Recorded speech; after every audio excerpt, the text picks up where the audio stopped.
Hello friends, ఈరోజు మీరు మీ ఖర్చులను ఎలా నియంత్రించాలో నేర్చుకుంటారు.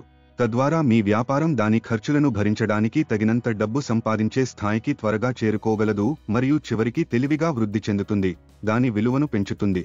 సరళత కోసం మనం 1 యూనిట్ అని పిలిచే క్లౌడ్ కిచెన్ బిర్యానీ యొక్క ఒక ప్యాక్కు ఒక ₹100 అమ్మకపు ధర ఉందని అనుకుందాం. మీరు ఒక యూనిట్ క్లౌడ్ కిచెన్ బిర్యానీని ఒక ₹100కి విక్రయించినప్పుడు పదార్థాల ధర ₹44. అలాగే బాట్లింగ్ మరియు ప్యాకింగ్ కోసం ₹4 మరియు క్లౌడ్ కిచెన్ బిర్యానీని రవాణా చేయడానికి మరియు పంపిణీ చేయడానికి మరో ₹3 జోడించండి. అదనంగా ₹1 మార్కెటింగ్ మరియు ప్రకటనలకు వెళుతుంది. కాబట్టి మీరు విక్రయించే క్లౌడ్ కిచెన్ బిర్యానీ సంఖ్యతో మారుతూ ఉండే మీ వేరియబుల్ ఖర్చులు క్లౌడ్ కిచెన్ బిర్యానీ యొక్క ప్రతి యూనిట్కు సుమారు ₹52. ఇప్పుడు మీరు క్లౌడ్ కిచెన్ బిర్యానీ ఎన్ని యూనిట్లను విక్రయించినా స్థిరమైన ఖర్చులు ఎలా ఉంటాయో చూద్దాం.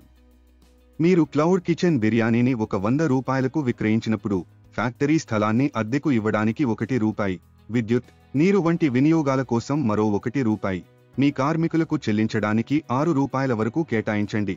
మీరు బాహ్య కార్మికులను నియమించుకుంటే, మీరు రుణం తీసుకుంటే, మీరు చెల్లించాల్సిన వడ్డీకి అదనంగా ₹1 చేర్చండి. ఇదంతా క్లౌడ్ కిచెన్ బిర్యానీ యొక్క ప్రతి యూనిట్కు సుమారు ₹9 స్థిర ఖర్చులను జోడిస్తుంది. మీరు స్థిర మరియు అస్థిర ఖర్చులు రెండింటినీ కలిపినప్పుడు క్లౌడ్ కిచెన్ బిర్యానీ యొక్క ప్రతి యూనిట్ను తయారు చేయడానికి మీకు ₹61 ఖర్చు అవుతుంది. ఇది ఒక ₹100కు విక్రయించబడుతుంది, అంటే మీరు క్లౌడ్ కిచెన్ బిర్యానీ యొక్క ప్రతి యూనిట్కు ₹39 లాభం పొందుతారు. అయితే మీరు పన్నులలో ₹12 చెల్లించాల్సి రావచ్చు. కాబట్టి పన్నుల తరువాత మీ లాభం క్లౌడ్ కిచెన్ బిర్యానీకి సుమారు ₹27. మీ నికర లాభాల మార్జిన్ 27% అని చెప్పడానికి ఇది ఒక సరళమైన మార్గం. ఇప్పుడు ప్రణాళిక భాగం కోసం మీకు 2 ఎంపికలు ఉన్నాయి. మీ లాభంలో కొంత భాగాన్ని తిరిగి వ్యాపారంలో పెట్టుబడి పెట్టండి లేదా ఆ డబ్బును మీకోసం ఉపయోగించుకోండి. మీ లాభంలో సగం, అంటే ₹13.50 స్టాక్ వంటి విషయాల కోసం తిరిగి వ్యాపారంలోకి పెట్టడం తెలివైన పని. అప్పుడు మీరు మిగిలిన ₹13.50 మీకోసం లేదా ఇతర ప్రయోజనాల కోసం ఉపయోగించవచ్చు. త్వరగా లాభం పొందడానికి మీ స్థిర ఖర్చులను తగ్గించడానికి ప్రయత్నించండి. ఒక స్థలాన్ని అద్దెకు తీసుకునే బదులు క్లౌడ్ కిచెన్ బిర్యానీని తయారు చేయడానికి మీ స్వంత షెడ్ను ఉపయోగించండి. ప్రారంభంలో కార్మికుల ఖర్చులను ఆదా చేయడానికి కుటుంబ సభ్యులు మీకు సహాయం చేస్తారు.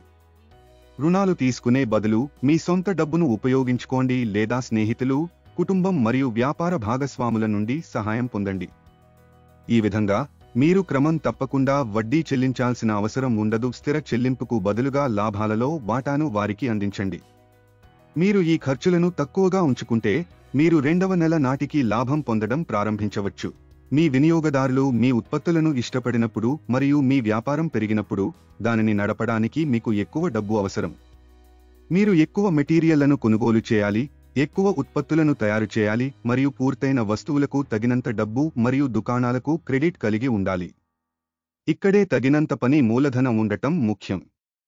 ఇది మీ వ్యాపారం ఎదగడానికి సహాయపడుతుంది. మీరు ఈ డబ్బును బ్యాంకులు లేదా స్థానిక సమూహాల నుండి పొందవచ్చు, కానీ మీ స్వంత ఆదాయాన్ని ఉపయోగించడం చౌకైన మార్గం. మీ లాభాలలో సగం వ్యాపారంలో ఉంచడం మరియు తిరిగి పెట్టుబడి పెట్టడం ద్వారా మీరు 2 పనులు చేస్తారు. మీకు పని చేయడానికి ఎక్కువ వర్కింగ్ క్యాపిటల్ ఉంటుంది మరియు మీరు మీ వ్యాపారం యొక్క విలువను పెంచుతారు. మీరు తిరిగి పెట్టుబడి పెట్టినప్పుడు మీరు పెద్ద ఆర్డర్లను నిర్వహించవచ్చు మరియు ఎక్కువ స్టాక్ను ఉంచుకోవచ్చు. ఇది మరింత వ్యాపారానికి దారితీస్తుంది. ఫలితంగా మీ వ్యాపారం యొక్క విలువ పెరుగుతుంది. ముందుకు చూద్దాం.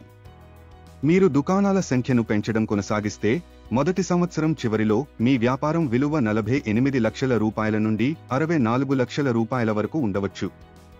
మీరు 2వ మరియు 3వ సంవత్సరంలో కొన్ని బ్రాంచెస్ రూపొందించి పనిచేస్తే మీ వ్యాపారం విలువ ₹1 కోటి నుండి ₹1.3 కోట్ల వరకు మారవచ్చు. మీరు మీ వ్యాపారంలోకి ఎంత ఎక్కువ డబ్బును తిరిగి పెడితే అంత ఎక్కువ క్రెడిట్ పొందవచ్చు, అంత ఎక్కువ అమ్మవచ్చు మరియు మీ వ్యాపార విలువ అంత ఎక్కువగా ఉంటుంది. All the best. చూసినందుకు ధన్యవాదాలు.